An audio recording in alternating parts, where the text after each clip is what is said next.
So, as somebody who's been working on environmental policy for over 30 years, I can't tell you how many times I've been asked, how do you wake up and get out of bed and go to work on these issues? They're just so overwhelming.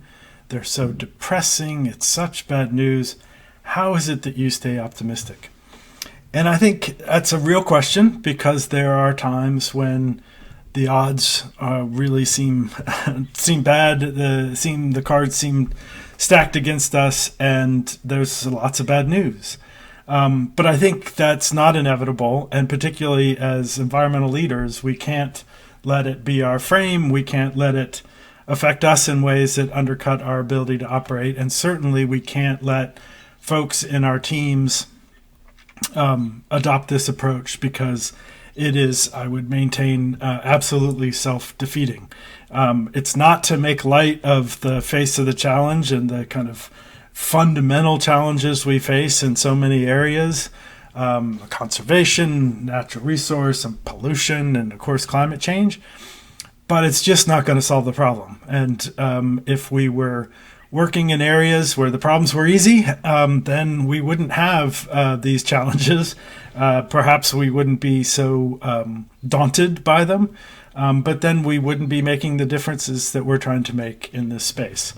So I think part of our challenge is that, in fact, we default to this kind of catastrophic view for some as a way to try to produce change. And I would say, for starters, part of the problem is defaulting to that kind of worst case scenario, bad news story as the only way that these issues, or the dominant way these issues are framed. So we need to resist it ourselves. We need to be critical of it and understand that in part it's what sells, whether that's on social media, in the media, and for some, whether it's environmental advocacy community or those in government, there are often kind of interests behind framing it in such catastrophic terms. And it can have the effect of being daunting and depressing and kind of having, it's not at all to make light of the fact that this is really a time in which we feel kind of a heavy burden of these challenges.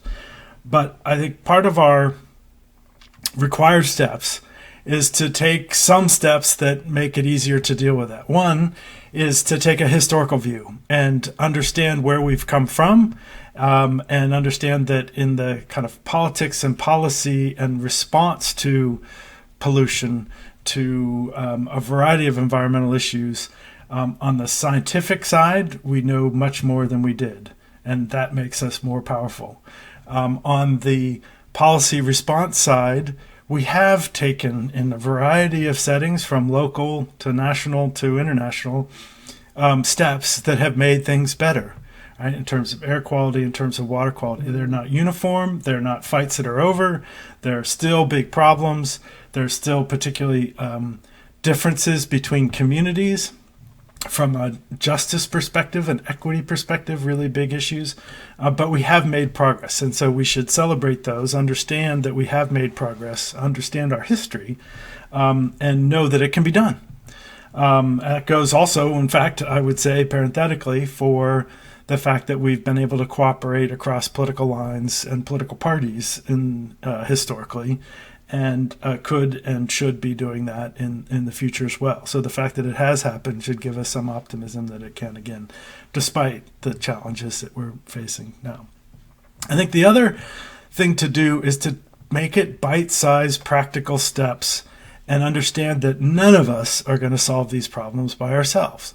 And in many ways, these are processes, not ends. They're going to always be, in the case of sustainability, ways that we can do better and must do better and have to do better. It's not a kind of a nirvana state that we'll either get to being sustainable or not. It's going to be an ongoing process. So making steps forward, there may be steps backwards, but making steps forward, reassessing, adapting, using adaptive management as an environmental leader to make another decision, another effort, and set a new set of priorities and actions. And so practical steps. And that is part of having ways forward. And so whether that is you're writing a policy memo for somebody internally, or writing an op-ed for a newspaper or a blog or post on social media, whether that's writing a long paper or a whole book, making a speech, giving a talk, making a film, an environmental film, having ways forward. They don't have to be kind of naively optimistic and wave a magic wand and say everything's going to be okay.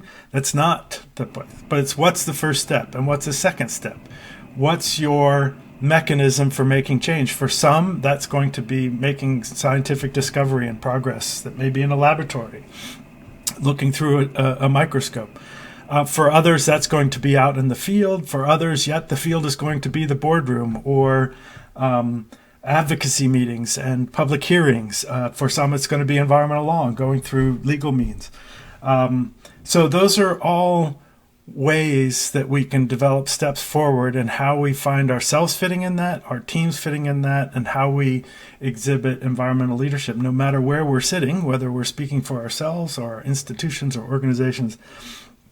Those are all part of how we get out of bed, how we make a difference, how we, yes, are aware of and see how daunting the big picture is, but we find a piece that we can tackle, we can make a difference, we can see success, we can build coalitions to go forward. It's not going to be quick. None of these things are going to be quick.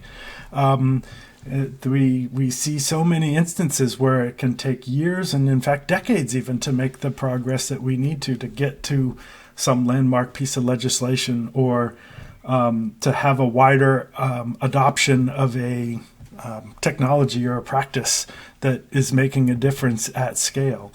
But those environmental leaders who we hold up as heroes are those who are in it for a long haul, who maintain their optimism, who figured out how to have steps that day, the next week, the next year, and keep walking down that road.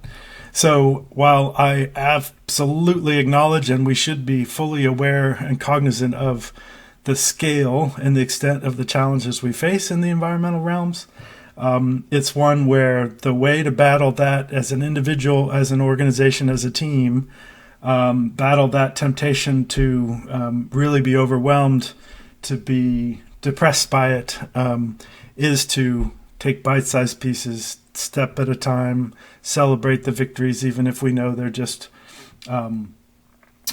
one step in a very long race to tackling these challenges.